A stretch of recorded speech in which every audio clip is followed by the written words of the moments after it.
Anyway, he also said he saw some of your stuff online. So you have a fan. Well, how's that work, man? We don't put our names on any of this shit. Well, I don't know. I wouldn't worry about it. Hey, you got crumbs in your beard. Okay, let's go.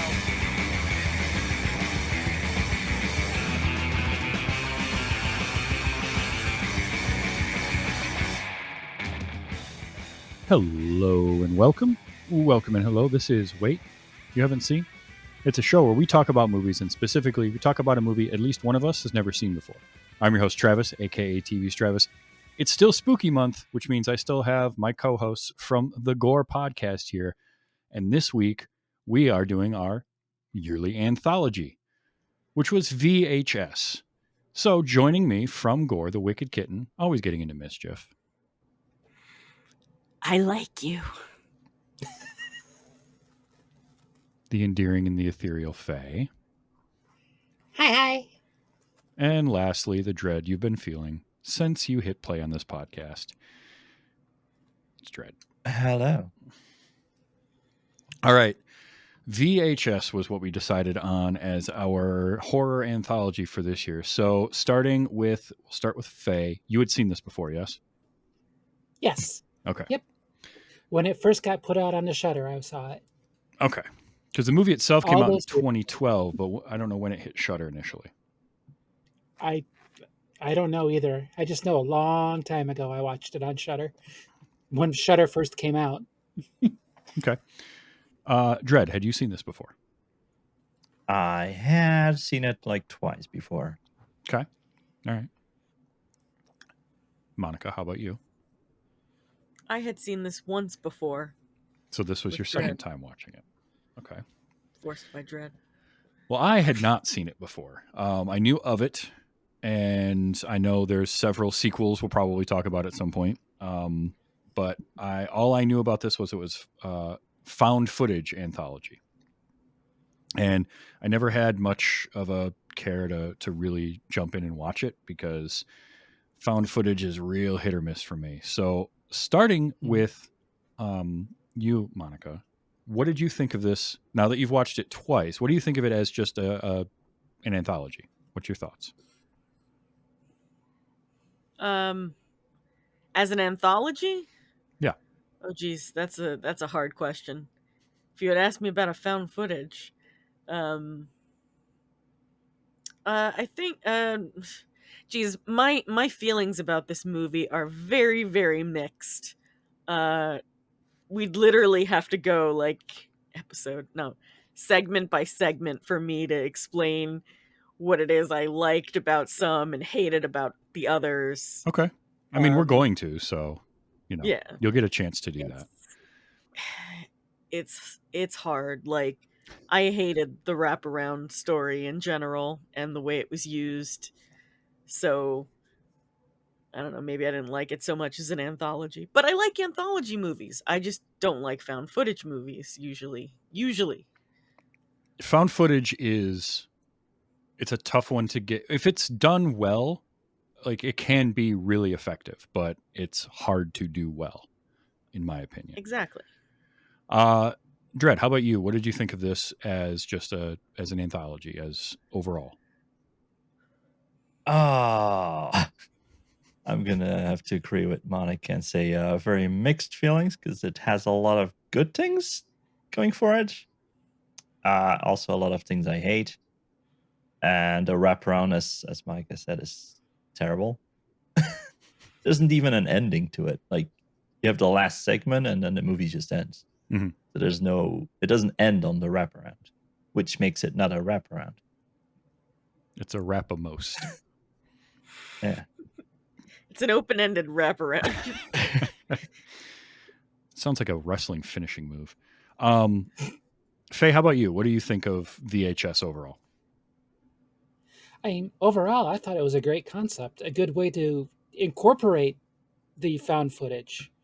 Because, VHS tapes of collections that people are trying to get a hold of and stuff like that. It does have highs and lows, but then most anthologies do. Yeah. Watching this for the first time and knowing nothing about it at all other than found footage anthology, I will say that I liked more of it than I was anticipating.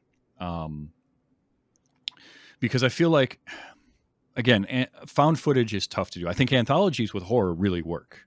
We've talked about this a lot. I think short form horror stories are great because that is the place where you can experiment and try something and really go out there because you don't need to explain anything. If it's a short story, you can do, because we've had the conversation recently about ambiguity in horror movies and how it works better than other times.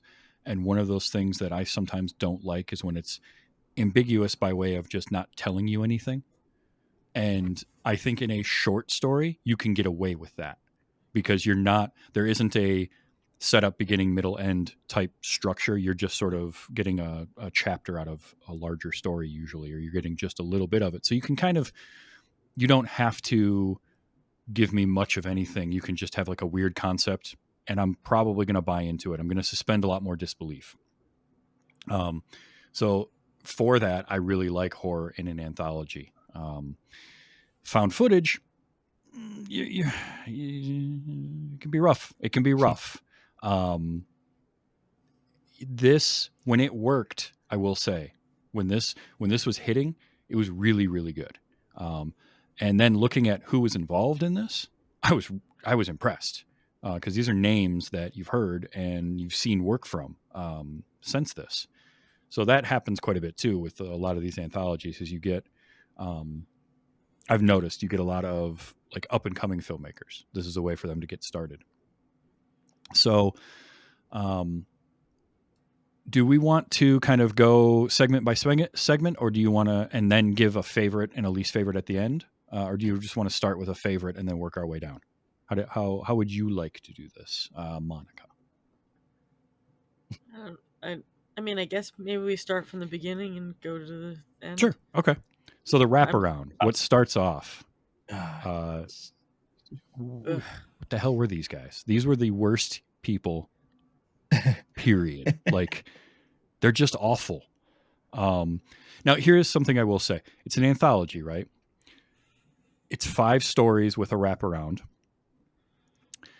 It's too long. Yes. This needs to be trimmed down. It needs to be closer to between 90 and 100 minutes. And it clocks in just under 2 hours. And part of that is the opening. The first part of this, everything leading up to them going into that house. So all of the crap where they're like assaulting people in the parking garage. Yeah. We don't need that at all. Nope. And we didn't need it on repeat at the end. No, that was. Thank you for that. Part. Look, that's the problem with this movie is the start. Immediately, the way it's shot, like, first of all, it has nothing to do with the actual story, so we don't need it, as you said. Yeah. But also the way it's shot is very, it's found footage stuff, but like flashes from one thing to the other is very chaotic. And immediately I'm like, I'm getting a headache. I am already bored of, not bored. I'm done with this movie, basically, when it's just starting. I was like, not good. Yeah. And then everyone's awful. Right. And then they're just the worst. Everyone's awful. And I don't even mean just the first segment. I know we're going in order, but I just like to say that this movie is sprinkled with terrible people. Oh, there's awful people all the the way entire thing. Oh, there's like a line of misogyny, like icing, misogyny icing on this cake. Mm-hmm. For sure. Not even lightly. No, not at all.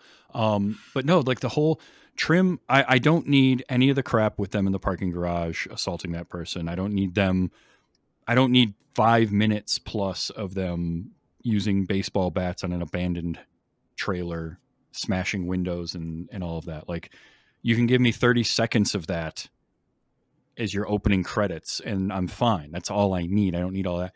And intercut with the dude apparently trying to make a hidden camera sex tape. That was also pretty awful. And skipping over it. That's my favorite part. It was the overtape. Yep. And That's That's great. the real It's like, horror. not only did you violate this woman you were intimate with, but you're recording over it with bullshit. yeah, so most of that I could have easily done without and been fine. And we could have just started. We could have had them, a minute or two of them doing some the hitting stuff with baseball bats, and then being like, "Hey, we're doing, oh, we sell this stuff," and then moving on, or even just start with them in the car on their way to this house of like, "Hey, some guy's going to pay us a bunch of money to just go steal one VHS tape." So they get to that house, of course, and they go inside, and it's every awful found footage thing where the camera is moving way too much. Like, look, I've done plenty of amateur filmmaking, even when I was like real young and didn't understand filmmaking at all, and our camera work was better than this. All right. If you're carrying a camera around that much, you know how to do it a lot better than you're not flying all over the place. But regardless, yeah, because like you said, it's headache inducing too, and it's the cuts. It's like in the middle of something, they just jump cut to something else. That drives me crazy. But they get to this house and they're wandering around in there, and then they find the dead guy in the room with a bunch of TVs. Dead, with quotes around that. I think my exact note was like, okay, so dead guy's going to be not dead later. He looks like he's asleep, though. He does kind of look like he's asleep. Yeah. A heavy sleeper.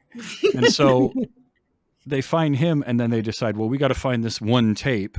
Go through and look at all of these tapes here. We'll go look for more stuff. It's like, or just put them all in a bag and leave. You don't have to sit and watch those there. That guy's know which tape it is when you see it. The hell you will. Yeah, that was great instructions. So they leave one guy in that room who sets his camera up, and I loved it too because he puts the camera down and then sits in front of it to watch the tape. So again, here's where you got to suspend a little disbelief, right? Who among us would leave that camera running in the house? Would set it down and point it at yourself to watch a videotape? Because I know I wouldn't. I would have stopped recording. I mean, remember, Or these I are would've- idiots. Yeah. I mean, I would have set it, in a way that I could have it pointing out to the room behind me or the hallway behind me or on the guy, just in case he moves. Well, you did have it on the guy. He was sitting in front of the guy. So he puts in the first tape and decides to watch that while the rest of the guys go looking for whatever mythical tape they're supposed to find. So we get our first segment here. And I will say, I like the concept of it's just a bunch of random VHS tapes. And so that's why the stories are so random. I do like that. I think that works. That's kind of the thing throughout all of the VHS. Okay. That they're on VHSs. Well, that's another suspension of disbelief. We're going to get to some of this a little bit later. But our first story is what is that one called? I don't remember, but it's we basically just cut to Amateur Night. Amateur Night. We cut to some more horrendously awful people. Yes. Mm-hmm. Who look almost the same as the original horrendously horrible. It took me a second. I'm like, okay, these are different people now. All right. And it's three dudes. They're pre-gaming, getting ready to go out for a wild night, and they've got spy glasses. They've got glasses with a camera and a microphone built into them, and they're gonna take those out with them and record their conquests. And I was like, oh god, this is so dumb, and they're idiots. I think my exact notes were, this is a group of stupid assholes. Or no, they somehow found even less likable people for this thing with the glasses than the first group of guys. Like especially those two were less likable. So, Faye, what did you think of Amateur Night overall as its own little vignette? Let's see, Amateur Night. Amateur Night's the one with the three guys, the glasses, and the succubus. Oh yeah, I mean, with I Like You, Lady. I thought Yeah. that one was later. Nope. Okay, That was the yeah, first no, one. that one's one I actually enjoyed. Okay. Monica, how about you? What did you think of Amateur Night? I mean, there were parts of it that I enjoyed. It once again had that large sprinkling of Well, objectifying women and but misogyny. they were And set up that way so that you're happy at the end. yes, At the ending. unfortunately, they were so bad. Like, the guys were so bad, and the women weren't good either. Like, none of the women are portrayed in a good light. And it just feels, you know, like, I didn't want them to live, but it's Well, fine. yeah, and I get Fine if they died. I get the setup of like we got to make these people terrible so that you want them to die, because I mean that's what you're going for. But these guys were just awful. Dred, what did you think of Amateur Night? What was your take on that one? Oh, well, since I've seen this movie before, this was basically the only story that I immediately knew was in this movie. Okay, So, it's the only one you remembered. yes. So while rewatching the others, I was like, oh, yeah, right, this one. All right, yeah, right. So, but before watching it, this was the one I remembered. The lady is damn creepy. Yeah. She freaks me out. Her eyes are, I can still see her eyes right now on me. This is Quote Anya unquote Taylor-Joy. buggy eyes. Oh yeah, and some sexy feet. Yeah. Um, No, I like this one overall. Mhm. Thank you for the raid. Exactly. It was timed out well. Yeah, so I had a note down of like they somehow found less likable people, and then I'm like, oh, she's creepy. She's going to eat him alive. Uh-huh. Was my exact Mhm. thought, like initially, followed by her eyes are like not the right size for her head. They were like too big, and then there's the scar in her forehead. You can see like Yes. right away, and just her whole look was really creepy. And quite impressive. So, yeah, I think Yeah, it splits. well, we don't know that yet. I just thought that was just how her face was, and I didn't want to Yes. like be mean about it, you know? Like, so I'm just like, oh, I guess that's just how her forehead looks. Yeah, that was You know my what I thought. mean? Was like it's just a unique look, Like, but it was the big bug eyes that were getting me, and then she's got the 1,000-yard stare going on as well, which was creepy. And she's talking to him. This is all going on first person, right? Because it's the spy glasses that this guy's wearing. So he's videotaping the whole night, which is our first of the why did they take this footage and put it onto a VHS tape? But regardless, because it wasn't shot with a VHS or even a high 8, no, you're camcorder. right. It was not. Also, who put it on a VHS tape? Another question. How? Who's doing that How? still at that point? Like, could you go to like a special processing place or something and get that done? Who knows? Can Further, you take my further digital ones answer these questions. Yeah, I'm gonna assume it's more like a magical type answer. I wonder if it's something along the lines not of to like spoil anything. I've never seen any of the other. I'm I've not seen saying one anything segment else. of one of the other ones. but they it does that exact same thing where it jumps a lot, right? Because we just have to kind of fast forward through the night where they meet the girl and some other girl, and then they end up getting kicked out of the bar for whatever reason. Also, Because they're being assholes. whatever the guy's name is that's wearing the glasses, I can't remember his name now, but he keeps going into the bathroom to like, Oh, nerdy guy. yeah, to talk himself up and to like calm down or whatever. So we get a lot of shots of him just staring into the mirror. I'd like to point out that there is at least one nerdy guy in most of the segments. Mhm. There's Oh, yeah. one nerdy guy. There always has to be. Yeah. So they end up back at their hotel room, and the king douche of the three of them is like trying to get with the one girl hardcore, and then she just passes out. She's just out cold drunk. I did have a note where I was like, all right, at least the one told him to stop. That was as close as he got to anything mildly redeemable. I'm like, he told him, no, she's out cold, stop.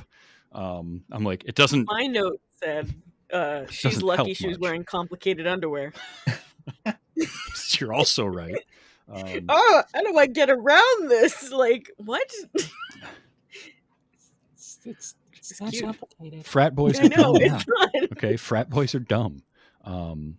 So then he just moves from her over to creepy girl and basically kind of pushes the other dude out of the way and starts making his moves. Like, all right, we're gonna do this. Starts making his moves on her. So nerdy guy goes to the bathroom to like.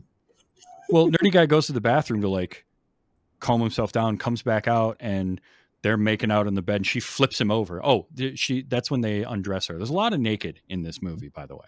Like they were not shy about the nudity. At least it was equal. It was equal too. We both had male and female. Yep. I don't know if I'd say equal, but not equal, but there was weighing. But he nerdy guy comes back out, and then while she's like on top of the other dude, they pull her dress off. She's got weird looking feet. She's got almost like claws on her feet. I think feet even Tarantino wouldn't be all about. And I mean, the guy doesn't mind. So I don't think he didn't care at all. But she No, grabs only nerdy one guy. guy noticed the feet. Right. But she grabs nerdy guy too. So it's going to be a little threesome action. And then which is the weirdest. I'm not going to swear. The weirdest freaking thing ever. Well, and then when guy number 3 wants to get involved too, and he's back there like getting naked, she doesn't want anything to do with him. She's like, no, not him. Nerdy guy again goes. We get a lot of nerdy guy going to the bathroom and back out at this point in the movie. In this segment, he goes in there, comes back out like over and over, and it's to hide the cuts. I'm sure, like that's what they were going for. They had to figure out ways to transition scenes. But he goes in the bathroom, comes back out. Or no, this is when he goes into the bathroom, and then the one dude comes running in because she bit him. She bit his hand. Yeah. Nice and she said no. Right. And I think that was my note, was like, dude, no means no. Like, clearly you aren't getting the message. Right. But when they go back out the next time, she's taking chunks out of the other dude, I think is the best way to put that. They made her mad. Yeah. I forgot to mention before this that in like while she's in that room, she does several cat-like things like hissing and stuff. Yeah. And I'm like, okay, I don't know where this is going. The first time I saw it, at least. I don't know where this is going. Well, but I'm in. So she kills the one guy, just eviscerates him. And they keep going in and out of the bathroom too. And the one dude, the blonde guy, is just naked the whole time. And they go out, they come back, they go back out. This time he takes the shower curtain rod, because he needs a weapon. Yeah. And they go out there, and she's in some weird contorted pose, just standing there in the dark. Meanwhile, the other girl still out cold. She hasn't woke up at all. Yeah. And nerdy guy's like trying to wake her up to get out of the room. And he ends up jumping over the bed because she lunges at naked guy. None of them have names. I don't know any of their names. I know Lily was the demon woman. That's all I got. Which is short for Lilith. So Shane, Patrick, and Clint. Okay. Whichever one is whichever one. Doesn't really matter. I think Clint might have been the dorky one. But naked guy gets attacked. And nerdy dude is hiding. And then as he looks around the side of the bed, you just see she's all hunched over him, like destroying him. And it's just a bloody mess. And then she, look, no means no. Okay. And she made sure he understood that by removing the offending body part. Because she just rips off his twig and berries. But I was just going to say twig and berries. And that's how I'd like it known. And to be honest, he deserved it. He was not a good person. That was rough, but it was still rough to watch. But then Clint like makes his way out and runs. So he's running, trying to get away from her. He goes to that's when he runs by the office, and the girls working in the office of the hotel want nothing to do with him. Well, that's after he fell down and broke his arm or his wrist. Oh my That's right. God, That that is when he bone. fell, isn't it? Yeah, when he was going down the stairs. Yeah, he After fell after first. he tried to get the attention, nobody. Wait, was it after or before? Oh no, it was No, yeah. he falls first. That's right. He does fall. Oh my God. I thought he fell after for some reason, but he falls, and she ends up there crawling over to him. And still, now we see her face. That's a scary shot, by the And way. yes, it is.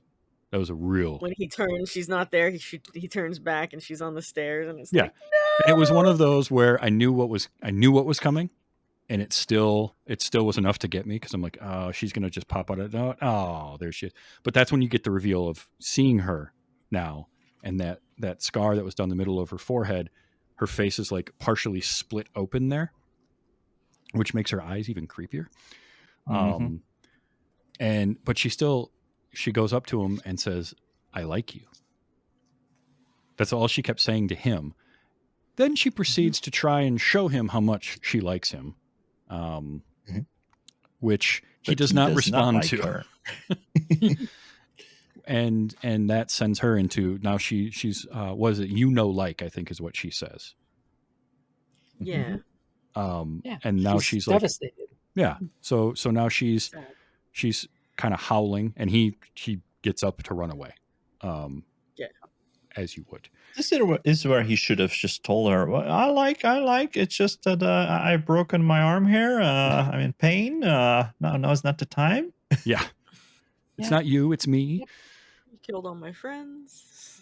So Wow. this is when he runs by the office, and he's banging on the window, begging for help, bleeding everywhere, and they're just telling him to go away, which not great. He keeps running, finds the guys, like a bunch of dudes just hanging out in the parking lot, drinking out of the bed of a pickup truck, like you do. Yep. Depending on where they're at, they probably do. Yeah. And then he's grabbed from behind. Giggity. And it's just camera shaking and flying everywhere, and we catch a glimpse. She is now like a full-on winged demon thing, flying, got him clutched like she's a bird in her feet, claw-like feet, and she's flying away, and then the glasses fall off and hit the ground, and that ends the segment. It's something, tell you what. Yes. Just a disappointing ending, because I remember glasses falling, and then I was just waiting for the body also to drop. But see, here's Which the it thing. didn't. But it I think it He's didn't, her prize. because she's taking him, she's claiming him, she likes him. 'Cause she likes him. Yeah. Mhm. So They that lived one, happily ever after. they did. Yep. Yeah. Yeah, and, Yeah, not for and now they long, can go but they did. reenact the scene from the Tales from the Dark Side. So that segment was directed by David Bruckner, who has gone on to do some more films, including the most recent Hellraiser remake. And Same he did director. one of my favorite movies, The Night House, Mm-hmm. which So, came out a few years ago. and I didn't know any of the directors of any of these segments till after I watched it, and then I went back and looked, and I saw that. I was like, oh, that's cool. So there again, like, it's one of those things where I see the filmmaking ability there, but it's a short, so it's not going to have like a conclusive ending, because it's a horror short. It's going to just end. But I think it's a pretty strong segment in this anthology, because it's just fucking weird, to use our one F-bomb. Wait, you get it? I'm sorry, I took it this Do we all get one? You wasted it on you? You So- wasted the good surprise. but it was just weird and creepy and demon person. I quite liked that one as a segment, as a piece of the anthology. So sounds like you overall didn't hate that one. was actually one of my favorite ones. Monica, same. You didn't hate that one? It's not one of my favorites, but I guess I didn't hate it, but I Okay. didn't Didn't like love it. it. I don't know. Didn't love it. And then we go back to our wraparound to find what guy is missing, right? And so now the is guy is missing. the guy isn't there, but the dead body's still in the chair at this point. I think so, and then the other guy comes in to watch the next videos. Yeah. So we get started on the second one. Oh, this is when we see the two guys in the basement. Yeah. The two of them are down in the basement. They find the other giant stash of VHS tapes. Yeah, and that's when they say get a bag. Yes. Then they're finally like, all right, let's get a bag or something. And they see like movement in the basement. The one guy sees somebody moving. A naked person. Yep. Again, lots of naked. So dude upstairs starts another tape, and this one is Second Honeymoon. Was this episode. And it was a couple just out. She's videotaping everything for memories as they go on their second honeymoon trip wherever they're going. Monica, what do you think of this one? This one was one of my favorites from my original watch. Mm-hmm.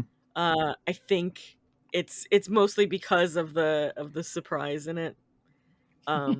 That one moment when you realize when they wake up in the middle of the night and she's filming him, and then pans over to the girlfriend. Mm-hmm. Like that moment, I had like freaking chills and stuff. And that, like that got me in the story, because like it's a real slow burn to begin with, so I was kind of like, okay, where the hell is this going? But then you get to that moment and it's just great. And well, yeah, the resolution is pretty cool too. It's a very quick story once it gets to that point, it's over. Yeah. But yeah. Dread, how about you? Time. What do you think of this one? Creepy in a way, because just the feeling of it was very creepy. Mm-hmm. The guy's a giant dick. I mean, yeah. Damn. Yes. Yet again, his whole another seems to be a theme. Mm-hmm. Yeah. It is an accidental theme. So I hated him immediately. I did like the way he got dealt with, because I like that kind of kill. Yes, they're so satisfying. That thing whenever they do a thing where they stab somebody, just like it's just like a quick, like that little stab thing. Mm-hmm. Like I love that. There's just something about that, because it's not a like, it's yeah, it's just over and done with. Before you realize what's happening, it's too late. Faye, what do you think of this one? Huh? I mean, it's got a good happy ending. Depending on your point of view, yes. Because it starts off with this couple, and they seem to, at the beginning, to be happy. And they're on their trip, and they stop at their hotel. They go out to like Wild West town or something like that, and they find the Zoltar machine. Only it's an old grizzled old prospector. Pay the dollar, get the fortune, all that. And then they go back to their hotel, and while they're there, I didn't love the scene where he's trying to convince her to, get a little naughty with the camera, and she keeps telling him to stop, and he's like, come on. And I'm like, dude, just she told you things will happen if you turn the camera off. Turn the damn camera off. It's not that hard. Exactly. At this point, and the first time I'm watching this, I didn't notice it as much, because you're going from segment to segment, but like watching it the second time, it was like the first guys are trying to catch booby on camera and look up skirts, and then the second guys are trying to record a sex tape, and then this guy's trying to do this, and I'm like, what the hell is going on in this movie? Yeah. The worst thing he did was actually he tries to do what he did, which is fine. They're married. He can try. She can say no, and he should stop. But he keeps doing it, and then eventually, while she keeps saying no, you can tell she's feeling kind of guilty in a way. Yeah. So what he does is At least give me something. Like, Oh, that was give me some victory. It's that like, was the one where I was like, okay, so he's going to be dead by the end of this, right? Like, That's yeah. Mhm. It's coercion. That's what Yeah. coercion is. And it You wasn't- try to get someone to do something by manipulation and pressuring. and that's when they get the knock at their hotel room. And Yeah. so he tries to send her to go answer the door. She doesn't want to, so he eventually does. And off camera, apparently it was a like college age girl or something, a young woman, asking for a ride the next morning, which he thought was a little strange. She thinks is a little strange. Like, why not just ask in the morning? Should we call the cops? He's like, nah. Let's. If she's still out there asking in the morning, we'll do something about it. But otherwise, let's just let it be. And so they go to bed. And this is the first turn in this segment, because they go to bed. And my note was like, who goes to bed with the camera still running? Because it didn't seem like she turned it off when she set it down, but I think she did. But then the camera starts up, and I was like you, Monica. I'm like, okay, why is she filming him asleep? That's weird. Huh. And then it pans over, and she's in bed, and I was like, what's going on here? And how did this person get into the hotel room? Because we saw her turn the deadbolt. Close the latch. Yeah.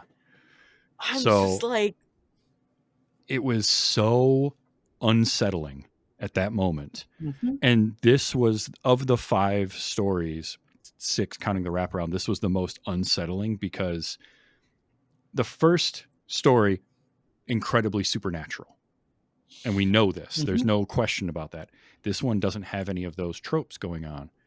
And so it's so unsettling, because it's like, this is just somebody breaking into a hotel room. And then they start to pull the covers off of her, and a switchblade comes out. It's like, what is happening? Movie, what are we doing? Mhm. And It was going psycho. yeah, and then the camera operator leaves and walks over and takes the money out of the wallet, and then goes into the bathroom and takes the toothbrush and like dunks it in the Oh, yeah. toilet. Which it's clean toilet water, so what does it matter? Yeah. Well, I mean, it's got Sure. remnants in there. I don't want to brush my teeth with that. But then we cut to the best scene ever. Go ahead, Travis. So then we cut to the next morning, and he's happily brushing his teeth with that toothbrush. And they leave for the day to head to their next location. And on the way there, we see the second kind of crack in sort of their happy coupleness, which is him accusing her of taking the money out of his wallet. And immediately like, no, you don't, you took it. Why'd you take the money? And she's like, I didn't take your money. And he will not let it go. And he's just giving her the side eye and like, well, it wouldn't be the first time. You know, you've taken stuff and treated Who else yourself. could have taken it?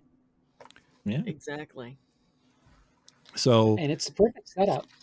yeah. And then they get to the canyon, and I'll tell you, the shots of wherever they were out west, those are gorgeous. Like, that canyon was beautiful. That wasn't the Probably- Grand Canyon? It might have been. I don't know. I thought it was, but yeah. Very well could have been. But it was gorgeous looking. And I do think they could have trimmed a little bit of this, though. It did go on just a little longer Yeah. than it needed to. Because then we cut to them going to bed the next night and talking about where they're going to go. Like, well, why don't we detour to Vegas? I want to go back to Vegas and play some craps. You know, it won't be that long out of our way, and we can do that and then break up the trip. And, you know, seems fine. And then they go to bed. And we get the same setup, right? The camera starts up, and it's just looking at him as he's asleep. But it never pans over to her. Just boop, knife right in the throat, and just keeps going. Cutting his throat all to hell. Intercut with then like a car driving down the road, and then the person, you know, dude gets stabbed, and that was the reveal when the killer goes into the bathroom and they're washing their hands off, and you see like the porcelain looking doll mask that they're wearing. Creepy mask. It's a very creepy mask. And then we see that the camera is being operated by the wife, whose name I also forget because I didn't remember anyone's name in this movie at all. Stephanie. Definitely was one Chad in there somewhere. Oh, for sure. Stephanie. She's running the camera, and we sort of saw the girl that came to their room looking for a ride, because we saw the shots of her from across the parking lot. But the assumption Shadowy is, figure. the assumption is it's the same girl. And Stephanie Yep. and her are making out, and then they're driving away. And I do like you erased it, right? And that ends it. I like when they go back to the guy and he's just like, "What the? I can't say it." When he says that. Yeah. No, it was. When it cuts back to the dude watching it. Yeah. WTF? That is the appropriate reaction to what did I The just frick watch? was that? That was great. So that one I found out after the fact. Ty West wrote and directed that. Oh yeah, Makes I sense. found that out after the fact too, because I didn't know who he was when I watched it the first time. Right. Or I didn't. You get what I'm saying. Yeah. And knowing that, it felt very Ty West. It had that feel. It was Ty Westian. It was very slow burn. Exactly. Very slow burn. And it was good. It was a good horror because again, it's contrasted so much from Amateur Night. Both in tone, in concept, in everything. It's so different. It kind of is the one that doesn't fit the rest of the shorts. It's the odd one out. I don't think that's a bad thing, but every review that I watched after watching this movie singled out that one as being the worst of the group. That was the one that most of the reviewers I saw did not like, was the second 100. Yes. Because I think that like if you like the rest of the movie, you like a different tone than that one. Yeah. That's just like, that makes sense. Mm-hmm. Yeah, I totally get why. It is a totally different tone. Which is probably why I liked it more and maybe the other ones less. That makes sense. It's like we just did math. And it was really good. And again, you can see like this is Ty West 2012. You can see this guy knows how to tell a story. Mm-hmm. In a short period of time with basically two people, he told a really interesting story in there. I thought that was pretty good. I think I did have one note though. Ty West movie, by the way. We should. I will say one of my notes was, well, that escalated quickly because we were such a slow burn, and then it's just like stab, stab, stab, stab, stab, like out of nowhere. So, then we come back and you get the dude watching the tapes reaction, followed by, you notice in the background that the dead guy's not there. And my note was like, see, I told you he was going to move. He just moved completely out of frame. And then we cut to our third tape. Because same guy decides to put in another tape and watch it. And this is Tuesday the 17th is this segment. And my first note, oh, look, more shitty people. Because the four of them were just terrible. Yeah, they weren't great. But they're heading up to the lake, into the woods, where the one girl goes every year, she says, and she's taking her friends with her. And I'm sorry, you were going to say something. Oh, no, I was going to say, it's like not just with her character shitty, but the kind of acting was a little bit. Oh, yeah. A little bit. I mean, it was a lot of young, unknown actors, so there is a fair bit of amateurish acting going on. We know one of the actors, though. I know. You're getting there? Okay, go. We'll get there. You unwrap your scars. So they're heading up to the woods, and the whole time in the car, again, we get creepy dude with the camera, right? Because he's like focusing on the blonde girl's boobs and. Yep. Exactly. No consent in this movie. No, none whatsoever. You got nerdy guy Spider. So not only is he a geeky dude, but he's got a nickname like Spider. It just doesn't match. And we get our first cracks in whatever friendship they have, because the one guy, was it Joe running camera? Because the girl in the back seat was like, I thought you told me this was just going to be a girls' weekend, and now we've got these two guys with us. And Joey's like, well, wait a minute. You told me it was just going to be a weekend for you and I, and now these two are with us. And she's like, yeah, I kind of lied. Oh, well, whatever. We're going to have fun. You know, we're going to go along. And they're like, Spider, what are you doing here? Like, why are you even here? That should have been their person. Right. That should have been their first clue that maybe they shouldn't be here. But they get there. I love them turning into a dead end road. Like that's somehow ominous. Ooh, dead end. Like, no, it just means the road stops. Get over it, people. But they get there and they're like wandering around. And of course, Joey's just got to film everything. There's always got to be that person filming everything. This one, though, at least is being filmed on a camcorder. So it makes sense how it ended up on a VHS tape.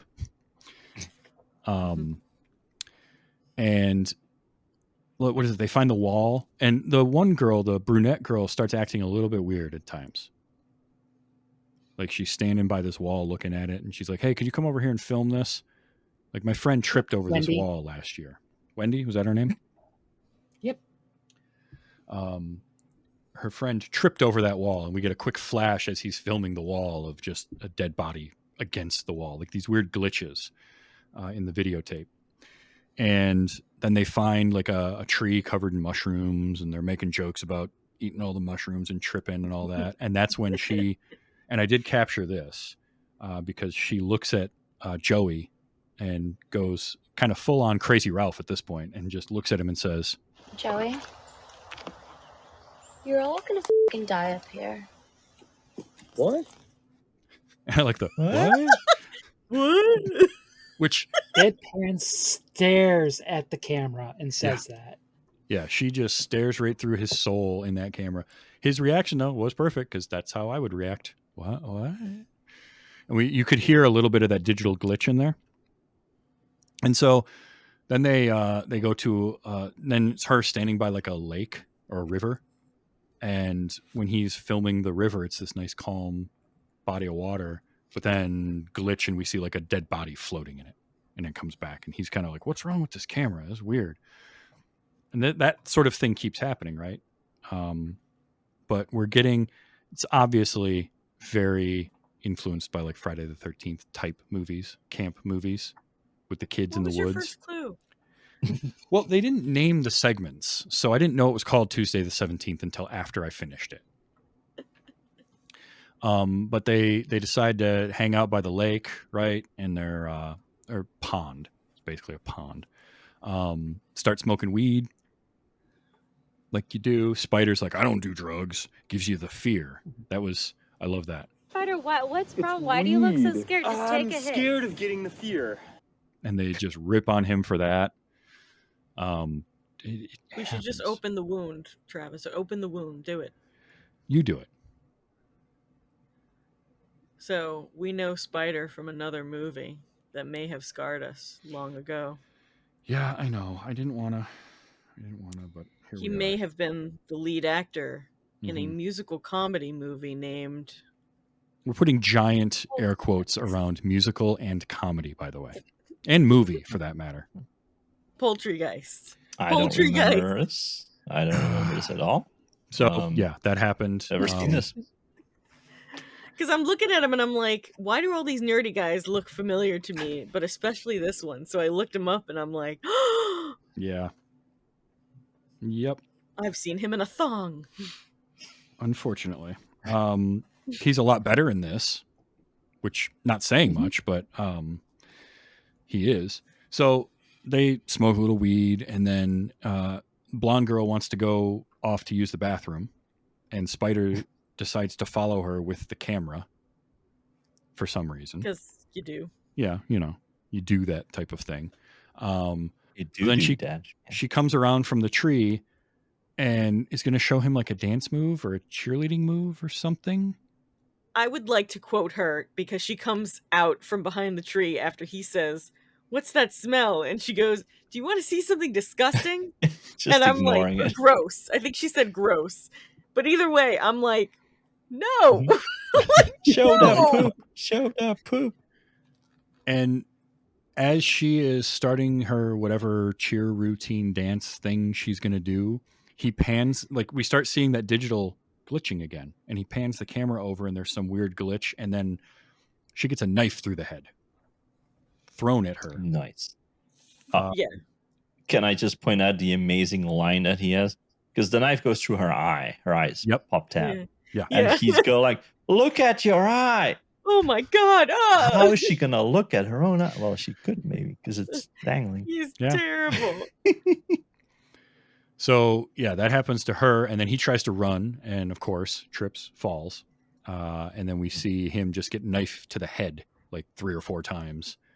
And then his body dragged off with the camera, on the ground, a little bit of blood on the camera lens. He gets dragged off. And then a few seconds later, we see some boots come up. And it's Wendy finds the camera. And so she picks up the camera and now she takes it. She goes back to Joey, who has gone skinny dipping at this point. And now he's out of the water, got his skivvies on, complaining about starting to get cold. Says now. But she starts coming on very strong to him. I'll say that.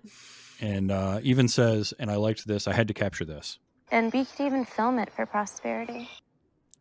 We can film it for prosperity. Prosperity. Yeah. Giving it to the men of what every other woman has said no to so far. Yeah. I just really like that she asks him, she's like, don't you want to, me? And he's just like, where did they go? And I'm just like, is this the one guy in the movie who's not after it? And I mean, he is after it, but he's also very confused and cold, and she's acting completely different from what she was. Because she did, when they were smoking weed, she did start to tell the story. And I think I wrote down like, we're retelling the legend. And she starts to tell the story. But the funny thing was, at some point, Spider and the blonde girl say something to the effect of like, yeah, that story was really scaring me. I'm like, what story? She didn't say anything. She barely said anything. But it's the fear. It's the fear, man. It's the fear. And while she is coming on to Joey and trying to get him to, all of this, then she lays out, no, I actually brought you guys up here as bait. And again, we're getting that digital glitching going on in the footage, and then gets closer and closer and closer and slits his throat. Joey did. Here again was part of the segment. I like her immediately running and getting the pit trap, and capturing the glitch in that. And the whole time, you never get a look at who this killer or what this killer is. It's all digitally glitched out with like black and then sort of red, almost like a red cap. The whole head is red like that. I liked that effect a lot. I thought that was kind of cool. That it was a unique, something different. But she catches him in the pit trap. He gets out of that. She keeps running. Then he's caught in a bear trap and gets out of that, and she keeps running and falls at one point and gets back up. And then, like, I felt like that could have been trimmed down. That got a little long. It was a lot of shaky like running. Things. Yeah, the same thing over and over, but a lot of that shaky running camera. We could have done without. But she's lying there, and Joey just kind of randomly shows back up, now wandering around. Like, he's not a chicken with his head cut off where his body keeps working. That's not how that works. So I was very confused by that. That didn't make any sense to me. In a movie that doesn't make a lot of sense, but that made a lot less sense to me. But he falls in front of her, and then we see the glitch coming at her again and gets caught in a third trap. Like, how many traps did she set for this guy? This thing. As many as she could. And she is convinced that she's won. She beat him 1-on-1. So she's getting right up in his face and gloating. Still can't get a solid picture of him, though. And then she bitches about. Oh, yeah. And we hear a twig snap or something, right? That's what takes her focus away. And when she looks back, he's gone. That classic. And then she goes to run away, and he's in a tree and just jumps down out of the tree, beats her with the camera, and then disembowels her. Yes. I really like the word disembowel. It sounds fun. It sounds a lot funner than it actually is. Yeah, it doesn't look like a lot of fun. So this was, to this point, I think overall this was definitely the goriest of the segments. I think it got it was much gorier even than Amateur Night, which Amateur Night had a lot of blood and had one really gory moment, but most of that was kind of off camera or quick flashes. This was like a lot of, we're going to focus on the gore. We're going to have the knife sticking out of the head and like eyeball dangling and disemboweling and all of that. And she's, even at the end of it, she's like glitching. The video keeps glitching and she's shaking everywhere and all of that, which there was a trivia bit that said, Wendy's corpse twitches and shudders violently as the camera glitches out, implying she is turning into a glitch. It's implying what? I didn't catch any implication there, but okay. I thought this one was one that had a good concept, but was not executed as well as it could have been. Monica, Agreed. you agree with that? 100%. That's exactly what I said. I'm like, I really loved, is like, it's got once again the aesthetic thing that I love, because it's like Friday the 13th ish. Yep. The glitching thing is awesome. I would love to see this redone again with different actors. Well, yes. Like, I would absolutely welcome that. Yeah, there's something about that effect that was so cool. Just the whole idea of it. Dread, what do you think? Plus, it was I liked the glitching part. Also made me reminded me of our previous movie that we did with the whole face being glitched out on the security cameras in Frailty. Yeah, that's true. And of course, the gore in this one was good. So it was well done. I will say that, like it worked. Yeah, Faye, what did you think of Tuesday the 17th? It was good. It definitely needed more fleshing out, but it was good. Yeah, it was, again, the concept I think was really cool and the idea behind it, but it felt the weakest of them to me, which is probably why it got put in the middle. That's usually where you put your weakest story. Again, wasn't awful, but could have been better in terms of, I don't know, the acting. I think you nailed, wasn't very good. So, So we agree with Monica that we replaced 3 of the 4 actors. We keep Spider. We add some more singing.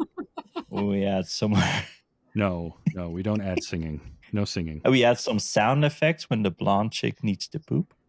For Travis? No. We can keep Spider in. He dies at the same point he would die in the movie. Yeah, we definitely don't need any sound effects of her pooping. That's for sure. Oh my God. So when we come back from this one, the body isn't there and there's no one left now. Just, no, dead guy's back in the chair, but the dude watching the tapes is gone. Sitting there is gone, and it's just the 2 guys. Yeah, they come in looking for him and they're like, where are they? And so they decide, they do the smart horror movie thing and split up. You stay here and watch more videotapes. I'll go find the guys. No. Yeah, I'll watch the videos. Yes.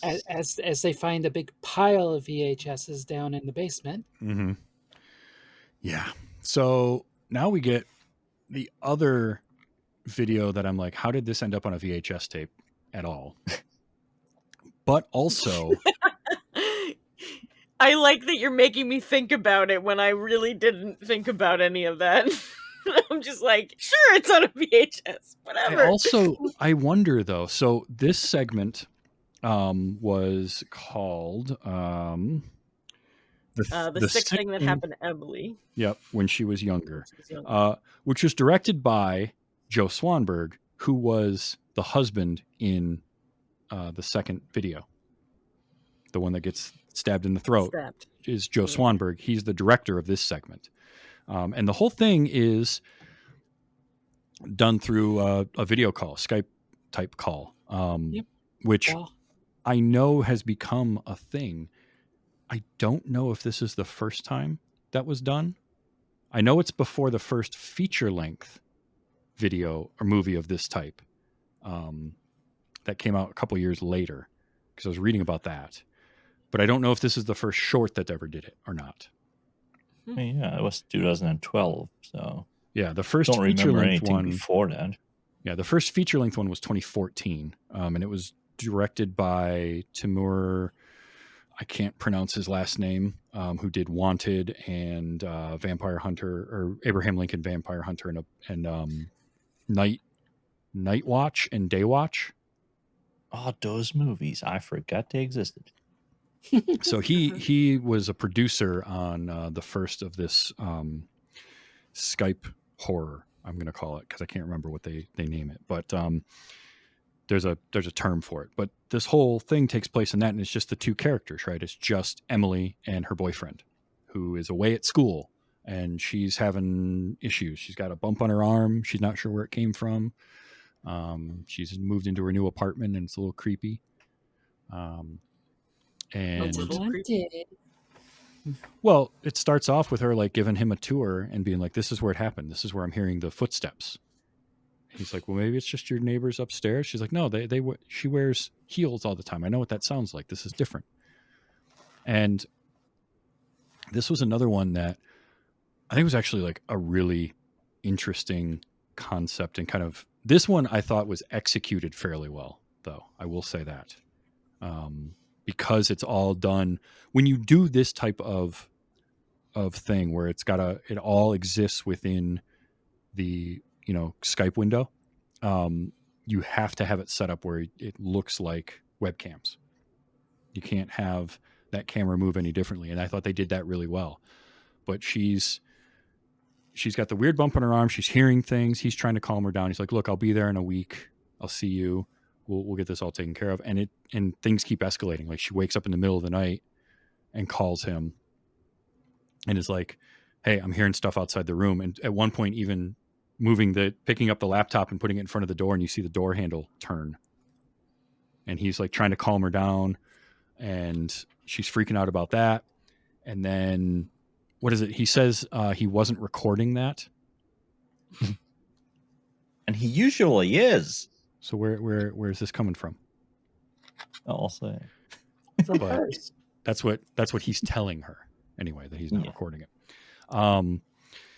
But things escalate, right? Because she keeps hearing more and more stuff. And then at one point, the creepy one, of course, is when they're sitting there and basically just a kid in a long shirt runs into the room and runs back out and closes the door. I mean, could have been the wind as well. That's Right. Well, that's the thing. He keeps dismissing all of it. He's very dismissive of it all. Like, no, don't worry about it. It's nothing. And it just keeps escalating. And then the one in this segment that was tough to watch, the part was when she's digging into her arm. Oh yeah, Because what the hell?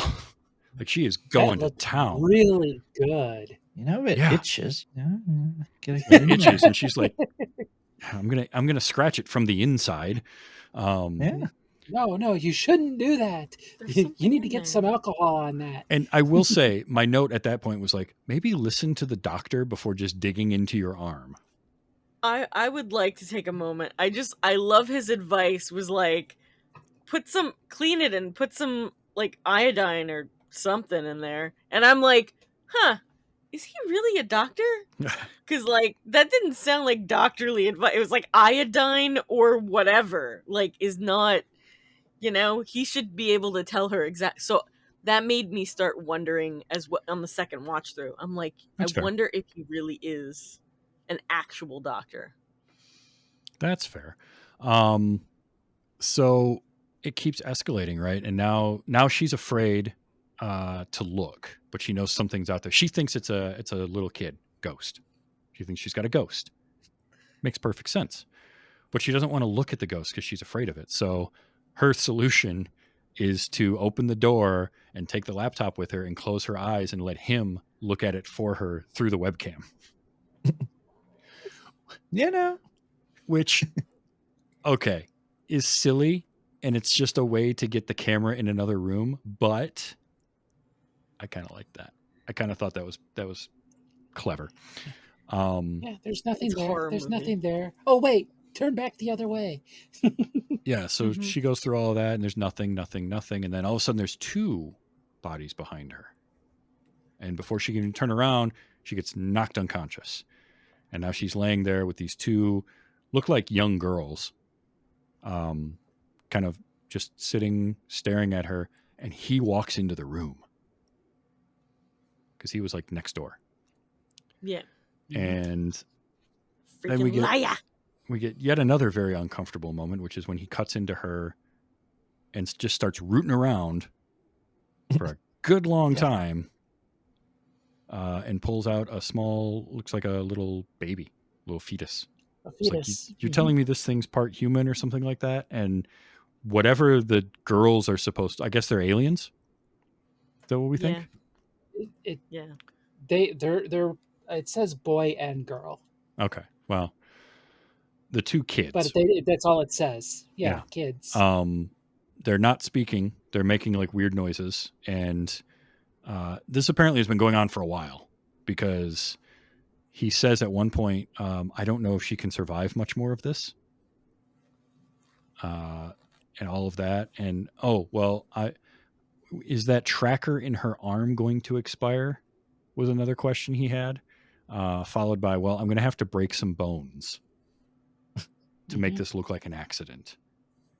It's like, wow, that got even weirder very quickly.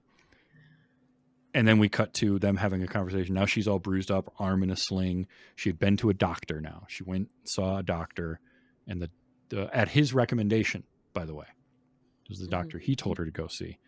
And she was diagnosed schizoaffective. And she is relieved because it's all in her head, that she's not actually haunted. But she feels bad. And this was the really hard part of this one, was her, the whole way that goes down, because now she feels bad that she has this issue and isn't good enough for him. She's broken. And he just sits there taking the whole thing, and just, I was like, oh God, no, it's not cool. Not cool movie. It's like giant episode on like gaslighting. It's hard to watch that. And then it ends with him starting a conversation with a different girl who has also an itchy arm. But so this has been happening for a while with this girl, and apparently now someone else. That was the thing, was this was the one where the bad guy won. Mm-hmm. Did we also think it was weird how like he didn't seem excited at all, but wanted to see both of their boobs? Oh yeah, show me more. Yeah. Come on. Yeah. Oh nice. It's like, lean forward. What? Yeah. Okay. It was very clinical, wasn't it? Yeah, exactly. But he's not like it's not even like, he's just like, not that I wanted him to do that either, but you get my point. Like his face for everything, his reaction for everything was so, what's the word? Like stoic? Yeah. But like in a way that seemed like he didn't care. And it was creepy, like once again, especially the second time around, knowing what I know now. It's very disconnected. Yeah. Yeah, and this, okay. For me, this was not my least favorite of them. It's just the hardest one to get through because of the underlying parts of it, with the like relationship stuff and that part. Like the supernatural part of it, I thought was interesting. I liked a good concept. It was much better executed than the Tuesday the 17th one, I think, in terms of like how they set it up. The acting was much better. But the subject matter was a lot tougher and a lot more difficult to watch. Faye, what did you think of this one? This one for me was the weakest one. in my opinion. Fair. But it, the thing with him is it seemed like he cared because he was trying to actually help her keep her alive. Because who knows what that thing was that he pulled out of her. Yeah. But it's all a point of view. I mean, we don't know enough to make those conclusions. Yeah. Well, I didn't like this line. But for right now, just leave it alone. You're acting really crazy, all right? Mm-hmm. That's gaslighting. It was very gaslighting, and I hated that a lot. Do you have any more of his lines? Because I'd like to say a couple more. Go for it. There was the part where he goes, where she says, "I'm so lucky to have you, and I'm sorry that you have to, like, I'm broken or something for you," and he's like, well, I care about you, so stop acting like I have a choice. Right. I was like, oh my God. What the hell, man? Don't ever say that to me. And then at the end, when she says, I love you, and he just says, okay, later. Yeah, that was my response. Is like, that's where you say I love you back. Yeah. No, that's at least you didn't lie there. Huh? I'm sorry, did you have something to say, Dredd? What? But yeah, I'm sorry, your camera's breaking up. What? That's always the one though in a movie where you get the I love you and not I love you or I love you too. It's like, okay, Or, so I know. this person. At least say I know. So yeah. I think overall a good idea, just a rougher one, like one of the heavier ones because of the gaslighting and the terrible abuse basically that is going on. And the fact that it ends with him doing it to someone else, it just makes it like 1,000 times worse. Who knows how many he does that with? Right. How many are in his clinical trials or whatever is going on? That should have been the name of the title instead of the 75 words that they made it. Yeah, that one was a little bit long. So then we cut back. Now the body is out of the chair, and so is the guy that was watching the video. Our third douchebag watching videos is gone. So the only one left is Mustache, who comes back to find the room empty. And the room is empty, and he is like, well, what the hell? And he's looking around for him, and that's when he finds the decapitated body. And he thinks wasn't he the one watching the movie? No. Not that it matters, but... No, he wasn't. He came into the room. He came into the room, okay. And then he finds a decapitated body, and then the head is there. And then he looks up, and the old guy that was dead in the chair is standing in the doorway. So, of course, he freaks out and runs, and like everyone else in this movie, falls. Twists his ankle falling down the stairs, and the old dude is coming down the stairs after him, and then we get a quick flash of like a zombified face, and that's it. And that ends that part of the movie. The wraparound story ends there. Which should end the movie. Right, it should end the movie, you would think, but a VHS tape just decides to play itself. Yeah. So we watched that one. And this is the episode entitled 10/31/98, right? Yep. And Halloween. This one was directed by Radio Silence, was the collective. They've gone on to do a lot of stuff. Oh, yeah. The wraparound, by the way, directed by Adam Wingard, who recently has done Godzilla vs. Kong and Godzilla x Kong: The New Empire. Nice. So went on to do some rather big budget stuff after this. They probably spent more for a day. I think they spent more on a day of craft services for Godzilla vs. Kong than this entire movie put together. Oh, yeah. Because I think the budget for this whole thing was like $250,000 or something. Like it was nothing. So our last one is 10/31/98. Some dudes are like grilling or something in 1998, and then again, we didn't need that. None of that made any sense and was kind of pointless because it's being recorded over by the events of Halloween night, where the guy's putting on his bear costume and heading out with his buddies. They're going to a party. Nanny cam. Yeah. Again, we got to have a reason. The best one, by the way. We got to have a Best reason reason. for there to be footage of all of this. Camera. So, again, I think they could have trimmed some of this down. Like, we don't need quite as much of them trying to find this party. There was a lot of driving around looking for it. They're going looking for this house, and they just end up at the wrong house, but they don't know that. So, The very wrong house. but I will make a mention right now. The first likable people in this movie. mm-hmm. Yeah, Because I actually like these guys. I said that. I was like, wow, these aren't terrible human beings. All right. They go to this They house. just want to party with the Halloween. Yeah, it's a Halloween party, man. They're going to go have fun, drink some beers, have a good time. And they get to this house, and it's supposed to, they get inside, and of course, there's nobody in there, right? The house is empty. And they just think it's like a haunted house. Mm-hmm. Like a Halloween house. And I mean, don't forget, they get there, everything's locked, and they have to walk around the building to try to find a door to get in, which they eventually do.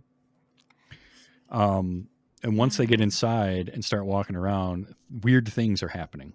And here I will say again, real good effects. I liked these effects.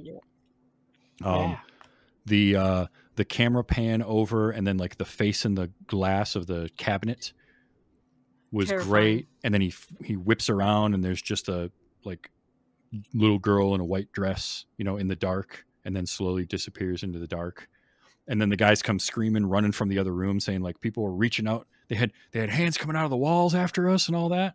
But we don't see any of that. Like I loved all of this. And like, as it kept building, they're going through this house and just more and more weird stuff is happening. You think it's all part of the house? That's the best part. It's just so innocent and sweet. Yeah. They're just like, this is awesome. Like they just think it's great. Even when the guy gets himself trapped in a room, that was another great effect, right? When he walks into that little room and he's like, camera pans over, he pans over, and in the reflection of the mirror, he sees a girl sitting in that chair and then shoots back over and the chair's empty. And then the door closes on him and the lights go out and all that kind of stuff happening. But again, they just think it's part of it. Like they're really getting into it. And they start hearing chanting of some kind. And they go up into the attic and there's a bunch of dudes and they've got a young girl and they're performing some kind of a ritual. That's all we know.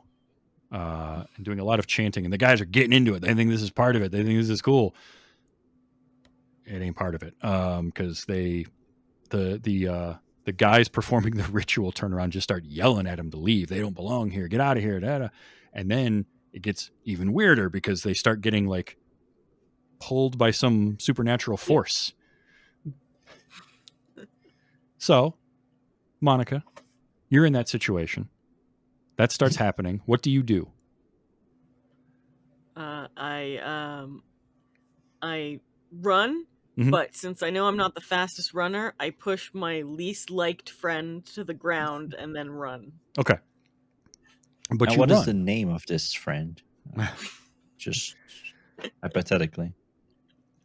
Probably Faye. Aww. We've established she likes you. It would be me. I'm the one getting kicked down the stairs. Why do you think I'd be hanging out with any of you people? Ooh. Oh, that hurts. So would yes, you like this knife back? the thing you do. Can I have it? Because I have this bump on my arm. But the thing you do in that situation is you run, which admittedly, initially they do. They run all the way out to the door. They get to the door when dude in the bear suit is like, wait, we can't just leave, because they hear still stuff going on in the attic. And yes, you can. You can leave and you can call someone who can come take care of whatever is going on here, which is what you should do. Mm-hmm. Or you could go back into the shining armor. Yeah, or you can go back into the house and die. That's an option too. Why not? So they do. They go all the way back into the house, all the way back up there, and they wrestle the last two guys, and they stop the thing going on. They cut the girl loose, and now they're leaving with her, and that's when hands start coming out of the walls after them, and it just gets weirder and weirder, and they go all the way downstairs, and then like the door is closing up, like the door handle disappears. Such a good effect, though. Right? It looks so good. Those were awesome effects. The arms coming out of the walls, the door, like the door handle disappearing, and then the door closing up, like the window closing on it, and all of this. Yeah. They end up going into the basement, and because that makes sense. But they do eventually get out of the house. It's close, but they get out of the house. So they get out of the house. They save the girl. They get into the car. They get her in the car. They're driving away. They don't know where they're going because it's 1998. We don't have GPS at this point, and these guys apparently don't live here, so they don't know where they are.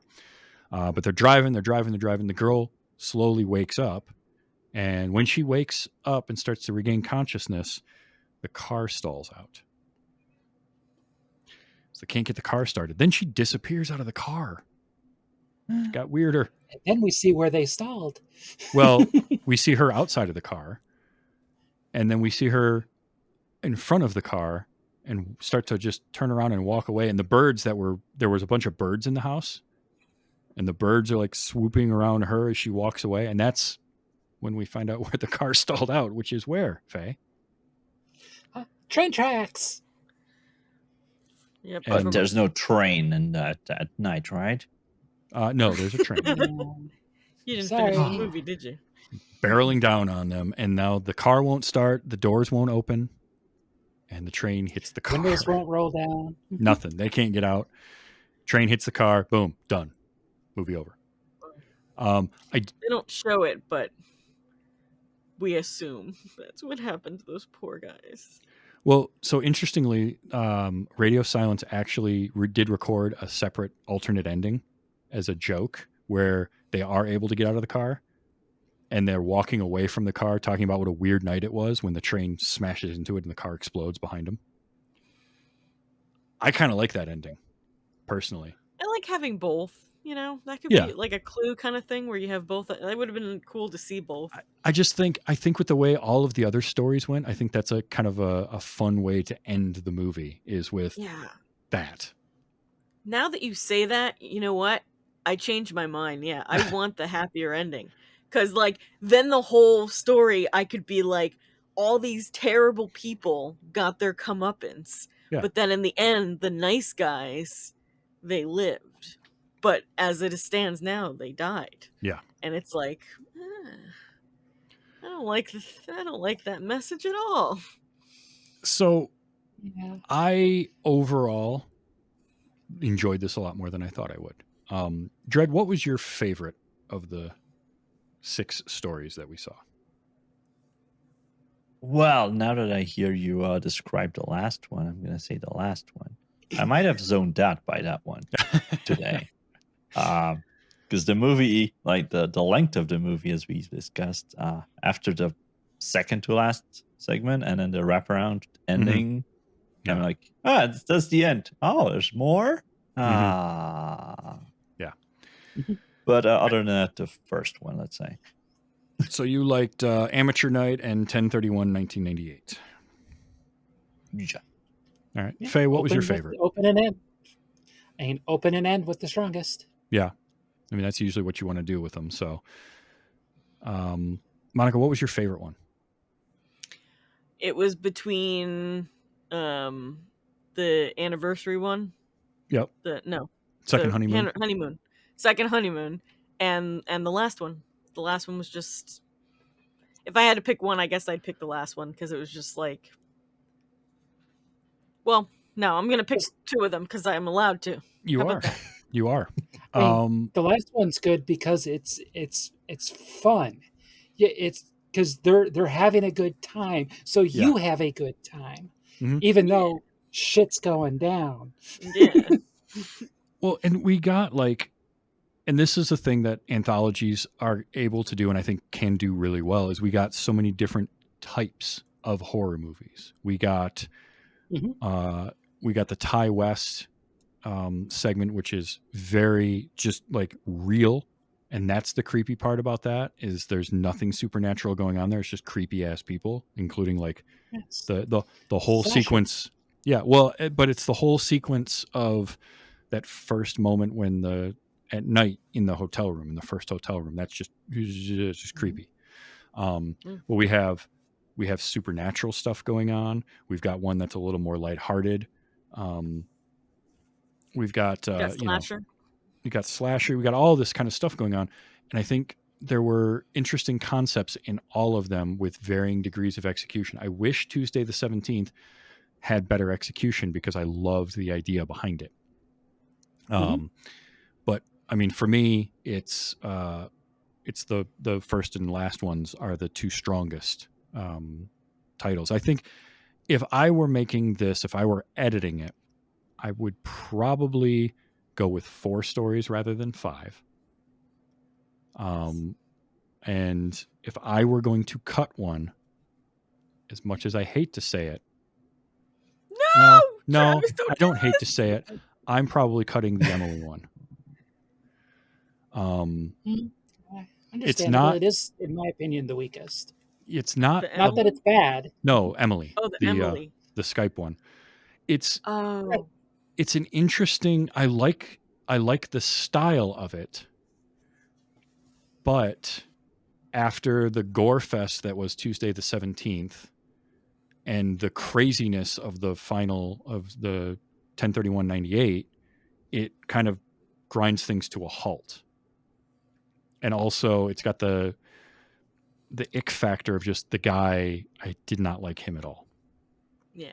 Which I know I'm not supposed to, but like that's the one I would have cut if I were getting rid of one of them. But also just trim down some of them. They're even as shorts, they were a little too long, and the overall runtime is too long.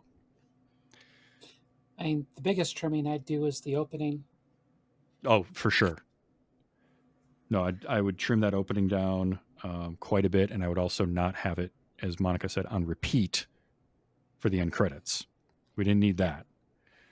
We didn't need the remix. Also, I would obviously this is 2012, so this is a long time ago. So I give it some forgiveness for a lot of things, but there's not a lot of diversity in this. No, and they fix that in later VHSs.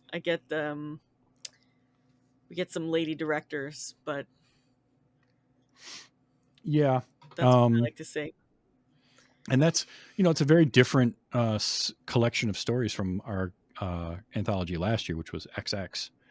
Because that was all. That wasn't last year. Wasn't that last year? Or was that 2 years ago? 2 years ago. Last year we had Necronomic or something. No, we had Tales of Halloween, the one that I picked. Okay, yeah, you're There's right. too many years. I was actually thinking that, Travis, that this is like the antithesis of XX because it's like all dudes. Yeah, it kind of is. I can see why this was popular enough to warrant sequels, because it's a cheap, easy. It's easy to just get these disparate stories and throw them together because they just have to be on VHS. And anthologies don't have to have a connection between each story either, I don't think. Like, I think you can just have them be standalone, and I'm fine with that. Yeah, I'm glad I finally saw this one. I just didn't see it for a long time. Found footage again, hit or miss. I don't love it, and I don't despise it. Like, I like the Blair Witch Project, the first one. But, I thought that was actually telling a story. This just, when it worked, this I think worked really well, but there are a lot of things about it that not great. Plus, just the characters are awful. None of them are redeemable till the last group of guys, and they're just lovable idiots. Yeah, I like when he's beating him up with the sword. That was good. Yeah, that was really good.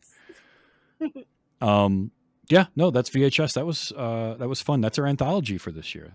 So you had all seen it. I hadn't, but it was quite a bit of fun. However, Monica, you mentioned All Hallows Eve.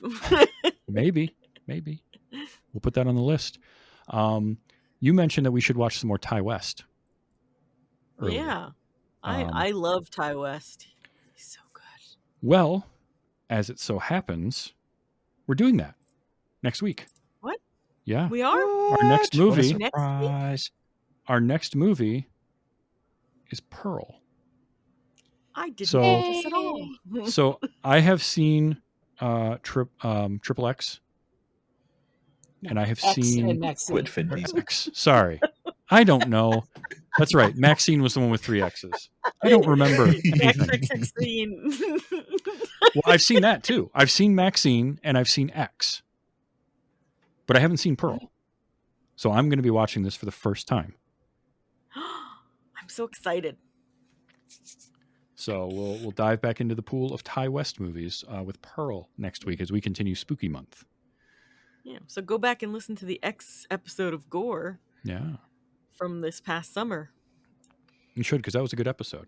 Speaking of gore, remind people about Gore, Monica. Hi, we do Gore. It is a horror movie podcast. And, well, if you liked this episode of Wait You Haven't Seen, it's kind of like this, except Less basically structured. run by run by somebody with ADHD. And yeah, no, we have a good time. You know, it's I think we have a good time, right? Oh, we have a I'm good feeling insecure. I need you guys to say you Always. guys have a fun time or something. I mean, No. we wouldn't have been doing it for so many years. time. Right. I wouldn't still be Right. doing the show if I wasn't having a good time with it. That's what they say. But yeah, we do basically the same thing, except we only talk about horror movies, and we do skits, and there's all sorts of stuff. But you can go to gorepodcast.com and you can check us out. Check out our web. Well, that is the website. Oh my god, I'm tired. I'm sorry. I worked like a thing shift and sleep time. Words. gorepodcast.com. GorePodcast.com. Check that out. And then check us out next week when we talk about Pearl. If you do like this show, it does get recorded every Sunday night, 8 p.m. Eastern Time, twitch.tv/tvstravis or youtube.com/@tvstravis. You can find the live link there. Comes out as a podcast every Wednesday, anywhere you get your podcasts. You can go to patreon.com/WYHS and financially back the show, or you can just subscribe to the show, tell your friends about the show.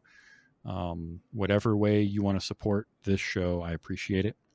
I will say that Patreon does help me to do things like my live episodes, which I do plan to do at Dragon Con again next year, and live in Las Vegas. Hopefully do a couple more of those. So Patreon does help for that. But you can go to tvstravis.com and find my links to all the shows that I do, including a link over to the Gore Podcast website. And yeah, guys, as always, this was fun. I'm looking forward to Pearl a lot. So I can't wait to talk with you about that, because we had a really fun conversation about X. You should definitely go check that one out. And then listen to us talk about Pearl next week. All right. So until then, for Monica, for Dread, for Faye, just remember to enjoy your movies and let's be excellent to each other. This has been Wait You Haven't Seen.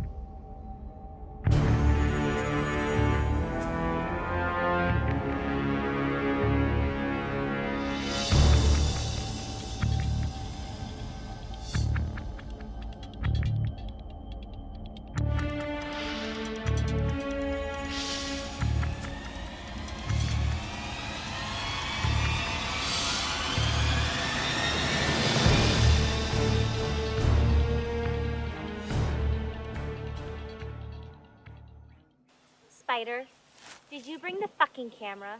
No. Yeah. Yeah, Hey, that was 2. I forgot.